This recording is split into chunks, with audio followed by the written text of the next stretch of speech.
मीरा भाईंदरमध्ये मनसे कार्यकर्त्यांची पोलिसांकडून धरपकड केली गेलेली आहे। पोलिसांची दडपशाही सुरू असल्याचा आरोप केलेला आहे आता मनसेच्या कार्यकर्त्यांनी।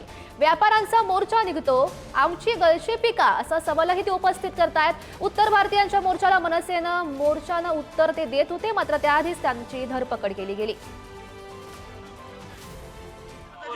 निवेदन देण्यासाठी आले होते, त्याचं रूपांतर मोर्चामध्ये झालं। आज ही लोक फक्त मराठी मायभूमीसाठी फक्त तयार आलेले आहेत। यांच्यासाठी एवढं दबाव तंत्र वापरायची गरज आपण महाराष्ट्र राहतो, महाराष्ट्र बाहेर राहत नाही आपण, तर सरकारने पण या गोष्टीचा गांभीर्याने विचार करायला पाहिजे। आपण महाराष्ट्रामध्ये माय मराठीसाठी राहतोय आणि सरकार हे मराठ्याचं आहे का बाहेरचं आहे हे त्यांनी विचार करायला पाहिजे।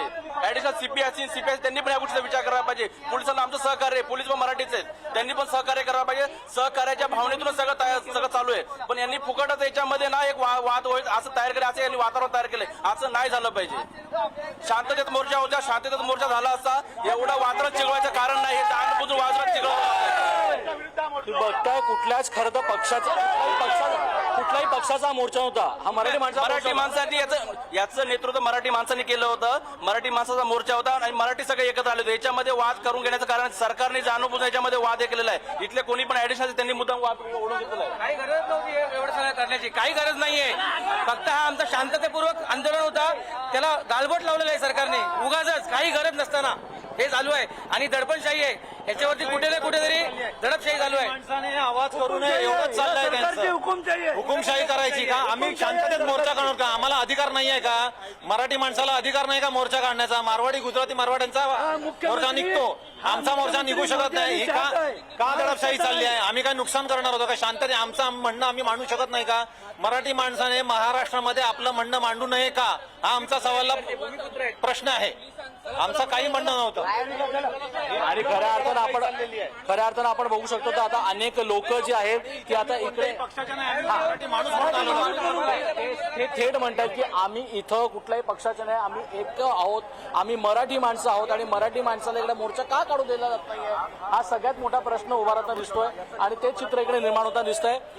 एकंदर मोर्चा काढायचा होता, तो शांततेत पार पडत होता, रोड मॅप देखील रेडी होता मोर्चाचा, सगळीच लोक एकत्र नव्हते, तरीही धरपकड झाली आहे। कसं काय बघताय? मुळात आम्ही विचारच केला नव्हता की गोष्टी इथपर्यंत जातील। शांततेत लोक जमा झाली आणि मुळात हिंदू आणि मराठी माणूस हा सहिष्णूच आहे आणि आजच्या तारखेला असं वाटतंय की ही सहिष्णुताच आमची गळचेपी करते की काय। लोक फक्त जमा झालेली एवढी शांतता होती, म्हणजे मला मुळात इथे सांगायचंय लोकांनी अशांतता न करता पोलिसांमुळेच इथे अशांतता झालेली आहे। ह्यांच्या त्या दडपशाहीमुळे धरपकडीमुळे ज्या पद्धतीने लोकांना रिक्षात कोंबण्यात आलंय, बसमध्ये टाकण्यात आले, धक्काबुक्की करण्यात आली आहे, म्हणजे उगाच पोलिसांनी किंवा पोलीस प्रशासनाकडून गोंधळ घालण्याचा इथे प्रकार झालेला आहे। लोक आली, जमा झाली, तुम्ही संवाद साधला असता, लोकांची मतं मांडून घेतली असती, तुमच्यासारखे एवढे पत्रकार बंधू होते, दोन शब्द बोलून जो तो इकडे तिकडे गेला असता।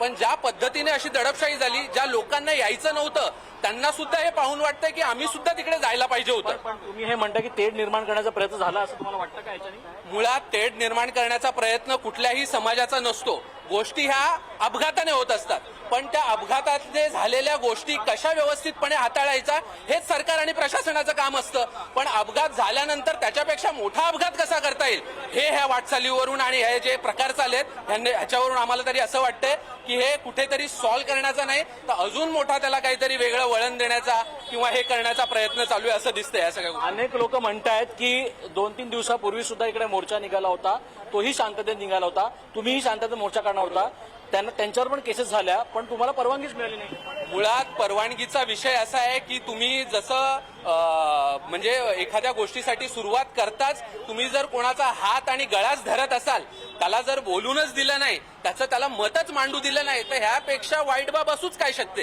तुम्ही फक्त एकच बाजू ऐकून घेणार आणि दुसरी ऐकूनच घेणार नाही। आम्ही मुळात हे बोलायच्या आधी सर्वप्रथम ह्या गोष्टीची जिथून सुरुवात झाली, जो मारहाणीचा प्रकार झाला त्याचा मराठी माणूस जरी असलो तरी सपशेल निषेध करतो म्हणजे निषेध करतो।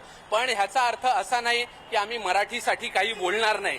ह्या मुंबईला, ह्या महाराष्ट्राला ज्या 105 हुतात्म्यांनी स्वातंत्र्य दिलेलं आहे त्यांचंच रक्त आमच्या अंगामध्ये, आणि तुम्ही ही दडपशाही नाही, गोळ्या जरी घातल्यात तरी हा इतिहास सांगतो की ह्या गोळ्या घेण्यासाठी सुद्धा आमच्या छाती आम्ही समोर करूनच उभे राहणार. तुम्ही कितीही दडपण्याचा प्रयत्न करा, मराठी माणूस हा महाराष्ट्रात ठामपणे वाघासारखा उभा राहणार म्हणजे राहणार. भविष्यात एकत्र पाहिलं गेलं सगळ्यात महत्वाची गोष्ट आहे की आता इकडे सगळीच लोक इकडे एकत्र येताना दिसतात, मात्र हा मोर्चाला परवानगी नाही आणि त्यामुळे धरपकड होताना दिसतंय, कारवाई होताना दिसतंय. मात्र आम्हाला परवानगी का नाही मिळाली असा प्रश्नचिन्ह मात्र सगळेच कार्यकर्ते इकडे विचारताना दिसतात.